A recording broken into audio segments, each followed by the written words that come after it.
झारखंड मुक्ति मोर्चा का था। एक व्यक्ति विशेष से चलता है का? एक व्यक्ति विशेष से चला देगा का? जब भी नहीं होता है, योजना बनता है तो सब विधायक दल की बैठक होती है और कैबिनेट होती है, तो वो कैसे है? वो अकेले नहीं लिए हैं। अभी कर दे ना अकेले। कोई एक संविधान में है, कोई अकेला निर्णय ले सकता है बिना कैबिनेट? तो कैबिनेट में कौन बैठता है? पोटका की जनता ठान लिया है। इस पोटका विधानसभा में वोटर में लिस्ट में नाम नहीं है, जो बाहर के आए हैं सबक सिखाने के लिए। आप लोग देख रहे हैं छोड़ा आपको लाइव। हमारे साथ पोटका विधानसभा क्षेत्र के झारखंड मुक्ति मोर्चा से प्रत्याशी संजीव सरदार जी जुड़ रहे हैं और दादा बहुत बहुत स्वागत है। और व्यस्ततम समय में हमें थोड़ा बहुत समय निकाल बहुत बहुत धन्यवाद। बहुत ही साधारण व्यक्तित्व है आपका, जिस चीज़ का चर्चा जो है इस विधानसभा क्षेत्र में बना रहता है। चप्पलों में घूमते हैं और लोगों से छोटे छोटे कार्यक्रम में भी पहुंचते हैं। पहले तो यही सवाल रहेगा आपका व्यक्तित्व को लेकर, किस तरह इतने बड़ी जो है विधानसभा क्षेत्र को हर कार्यक्रम में पहुँचते हैं, हर लोगों से जुड़ पाते हैं, क्या कुछ कहेंगे? देखिए, हम समझते हैं जो जनता ने चुना है हमें, और जैसे हमारा जनता वैसे हम भी रहें, और वैसे रह के वैसे उन तक पहुँचाएँ जो उनका समस्या है, जो मुद्दा है, और आगे बढ़ाने के जो उनके सोच हो। और उसी सोच के आधार पर आज हम इस 5 साल के उनके साथ रह के बिताने का काम किए हैं। सरायकेला विधानसभा क्षेत्र हॉट सीट रही है, लेकिन एकाएक जब भाजपा यहां से प्रत्याशी को अपना घोषणा करते हैं मीरा मुंडा जी का, उसके बाद यहां उनका विरोध होता है। उसके बाद ये कहीं ना कहीं बहुत चर्चा का विषय बन जाता है पोटका विधानसभा क्षेत्र। अब तो लगातार अब तो 2 ही दिन बाकी है आपका चुनाव को, और दौरा आप भी किए, मीरा मुंडा जी भी दौरा की। क्या कुछ किस तरह कहेंगे यहाँ की पोटका की जनता का? ये पोटका की जनता ठान लिया है। इस पोटका विधानसभा में वोटर में लिस्ट में नाम नहीं है, जो बाहर के आए हैं सबक सिखाने के लिए, और जान रहे हैं कि आज गांव किस लिए बसाया जाता है, एक दूसरे से मदद लिए। आज गांव इसलिए बसाया जाता है कि गांव में 1 से 10 100 परिवार रहेंगे, कभी भी कोई दिक्कत होगा तो हमारा पड़ोस से मदद ले सके कई घर में। तो आज गांव से पंचायत बना, पंचायत से ब्लॉक बना, ब्लॉक से विधानसभा बना है, तो कहीं ना कहीं एक परिवार है। और ये परिवार के तहत कहीं दिखा दे उनका कहीं वोटर लिस्ट में नाम है, तो कहीं नहीं है। एक बाहर का डाम भोग के आए हैं। और दादा उनका कहना है कि सत्ता में आते हैं तो हम जो है यहाँ घर बनाएंगे और यही 5 साल जो है आपका सेवा करेंगे। सही बात आपने कहे, सत्ता में आए। सत्ता को तो उनको पति अर्जुन मुंडा को भी दिया था यहाँ पे, मुख्यमंत्री के तौर पर, मंत्री के तौर पर, और केंद्रीय के मंत्री तौर पर। और साथ छोड़ दीजिए, यहाँ की जनता जो वोटर दे के बनाया था, उनको सांसद बनाया था। सांसद 2.5 साल रहते हैं, रहते कि नहीं 2.5 साल? कहाँ घर बनाया है? एक ठो भी घर दिखा दे, एक ठो भी ऑफिस दिखा दे। वो भगवान को मिलता था मंदिर जाने के लिए, मंदिर जाने पे मिल जाता था, लेकिन उनको मिलता ही नहीं था कि कहाँ उनका ऑफिस है, कि कहाँ घर है, कि कहाँ रहते थे। 2.5 साल ऐसे बिताए। और क्या उम्मीद से वो सोच सकते हैं हम लोग के यहाँ बनेंगे तो रहेंगे?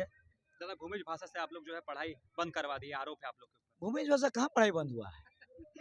भूमिज भाषा तो ही है। प्रेस कॉन्फ्रेंस करके उन्होंने कहा है कि आप लोग ने जो है देखिए, पढ़ाई बंद कर दिया, परीक्षा बंद कर दिया। आरोप प्रत्यारोप। अभी भूमिज भाषा का पढ़ाई भी बंद नहीं हुआ। भूमिज भाषा का तो ये खाली 8वीं और द्वितीय राजभाषा भूमिज भाषा हुआ है।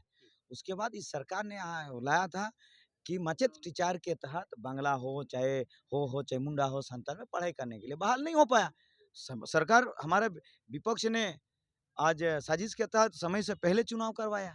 अगर समय रहता तो भूमिज भाषा में भी पढ़ाया होता। और हाँ, ये बात कि केंद्र में रहे माननीय मंत्री, उनके पतिदेव, वो पतिदेव रहे हैं। यहाँ पे भूमिज भाषा को द्वितीय राजभाषा हुआ, मुंडा भाषा को भी हुआ है, हो भाषा को हुआ। उनको पूछा जाए कि क्यों नहीं करवाएं 8वीं अनुसूची में पारित, क्योंकि आदिवासी जनजाति मंत्री रहते हुए उनको पूछा जाए कि क्यों नहीं हुआ आदिवासियों का धर्म सरना कोड, क्योंकि जबकि राज्य में हमारा विधानसभा से पारित करके केंद्र को भेजा गया था, क्यों नहीं हुआ? दादा सीधा आरोप है उनका, प्रेस कॉन्फ्रेंस कर वो बुलाते हैं, आरोप लगाते हैं आप लोग के ऊपर कि पोटका विधानसभा क्षेत्र में जो विकास के कार्य होनी चाहिए वो नहीं हो पाई, क्योंकि आप लोग जो है कमीशन खोरी की यहाँ पे रही है सरकार। ये बात यही है, ये लोग को दिमाग भ्रष्ट हो चुका, काम नहीं हो रहा। ये बाहर के लोग क्या समझेंगे पोटका की वासी लोगों को? बाहर से आए हैं, पैराशूट से आ गए हैं उतर के, उनको थोड़ी कुछ दिख रहा है।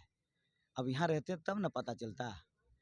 अब बताइए, ये तो मेहमान जैसे आए हैं, आज आए हैं कल चल जाएंगे। ये भी चुनावी वर्षा है, चुनावी वर्षा के बाद देख लीजिए कहीं ढूंढने में नहीं मिलेंगे। अब 13 तारीख पार हो जाने दीजिए ना, किस जनता के पास आएंगे तो क्या समझ में आते, जो मन में आए बोल जा रहे हैं। अगर कहीं इस तरह का बात था तो उन्हें विपक्ष में था, विपक्ष में रहते हुए तो आवाज़ को उठाना चाहिए था ना। विपक्ष में थे तो आज संबंधित पदाधिकारी के पास शिकायत करना चाहिए था, कहीं शिकायत तो नहीं, कहीं बात नहीं है। यानी हमें हमें लगता है कि उन लोग को ऐसे ही काम कर रहा था, कमीशन खरी कर रहा था। जब अभी चुनाव आ रहा तो आज देखा ना अपना फोड़ा दूसरा को ठोक दें, यही काम करता है ये लोग। दादा एक आखिरी सवाल यही है कि जो आप लोग 3 योजना के बारे में बात कर रहे हैं, मैया समान योजना, बिजली माफ़ी और केसीसी ऋण माफ़ी की बात की जाए तो वो 2 बड़ी योजनाएँ जो है वो चंपईदा का देन था जब वो मुख्यमंत्री रहे हैं। तो इनका कहना है कि जो है चंपईदा के अंदर में जो है विकास करने की, आदिवासियों के हित में काम करने की इच्छा शक्ति हेमंत सोरेन की नहीं है, 4.5 साल कार्यकाल में उन्होंने नहीं किया। कहाँ नामकरण हुआ है? मैया कब से लगा टेक? कब से फॉर्म भरवाया गया? कब से लगाया गया, कब से फॉर्म भरवाया गया? और कहीं न कहीं सरकार किसका था? झारखंड मुक्ति मोर्चा। झारखंड मुक्ति मोर्चा का था। तो एक व्यक्ति विशेष से चलता है का? एक व्यक्ति विशेष से चला देगा का? जब भी नहीं होता है, योजना बनता है तो सब विधायक दल की बैठक होती है और कैबिनेट होती है, तो वो कैसे है? वो अकेले नहीं लिए हैं, अभी कर दें, अभी कर दें ना अकेले, हैं? कोई एक संविधान में है, कोई अकेला निर्णय ले सकता है, बिना कैबिनेट। तो कैबिनेट में कौन बैठता है? हमारे लोग, हमारे गठबंधन के साथी लोग बैठ के आज निर्णय लेके किए हैं। ये उनका कोई है नहीं है, ये में कोई बातों में है नहीं और कुछ किए नहीं। ये अभी वर्तमान उलूल झुलूल बात कर रहे हैं और इनका जो है आने वाला दिन में इन लोग को समझ चुका है कि राज्य में 19 साल में कुछ काम कर नहीं पाए हैं और अभी दूसरों को काम गिनवाने का काम कर रहे हैं। दादा एक आखिरी सवाल, हालांकि हम आखिरी बोल चुके हैं इससे पहले भी। आखिरी सवाल ये है कि जो संथाल प्रोग्राम में बांग्लादेशी घुसपैठियों की बात हो रही है, जिसका बढ़ चढ़कर जो है चंबेदा भी बात कर रहे हैं और तमाम जो यहाँ के जितने बड़े बड़े मंत्री, केंद्रीय मंत्री, अमित शाह गृह मंत्री पहुँचते हैं, तो इसका क्या प्रभाव देखते हैं इस क्षेत्र में, कोल्हान क्षेत्र में, और बांग्लादेश घुसपैठियों पर क्या सोचते हैं आप? ये तो हम लोग नया सुन रहे हैं, बांग्लादेशी घुसपैठी। कहाँ घुसपैठी हुआ है? बॉर्डर्स जो एरियाज है किनके जिम्मा में है? किनके जिम्मा है बताइए? सेंट्रल केंद्र बल पे जिम्मा में है। झारखंड कहीं बॉर्डर में सटा है क्या? नहीं है। तो सेंट्रल फोर्स के जिम्मा में है। अगर घुसपैठी करा रहा तो कौन करा रहा बताइए आप? केंद्र नहीं करा रहा। किया होगा तो केंद्र सरकार, भाजपा सरकार नहीं करा रहा। ये गंदी राजनीति करने का काम कर रहा है भाजपा। हमें नहीं लगता कि यहाँ घुसपैठी हुआ है। अगर घुसपैठी हुआ तो दिखा दें आज। उनके सेंट्रल उनके हाथ में है। कहाँ दिखा नहीं पाए अभी तक।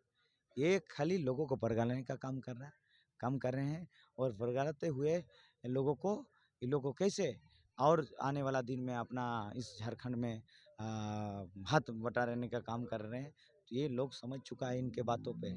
और ये जुमलाबाजी सरकार है, चुनाव में खाली दिखता है और बाद बाकी नहीं दिखता है। आज देख लें, आज ये लोग देश में हमारा ये लोग लगभग 12 साल राजत्व करने का काम किया है। क्या मिला इस हमारे इस झारखंड की जनता, इस देश की जनता को? आज बेरोजगार चरम पर है और महंगाई आज चरम पर है। और ये कोई एक ऐसे मुद्दा है जो आज इन लोग को हल नहीं कर पाए, जिसके चलते विगत दिन इनको लोकसभा चुनाव में भगतना पड़ा और इस बार भी झारखंड में इस विधानसभा चुनाव में देखने का पड़ेगा। ये लोग सपने में भी नजर नहीं आएंगे इस झारखंड में।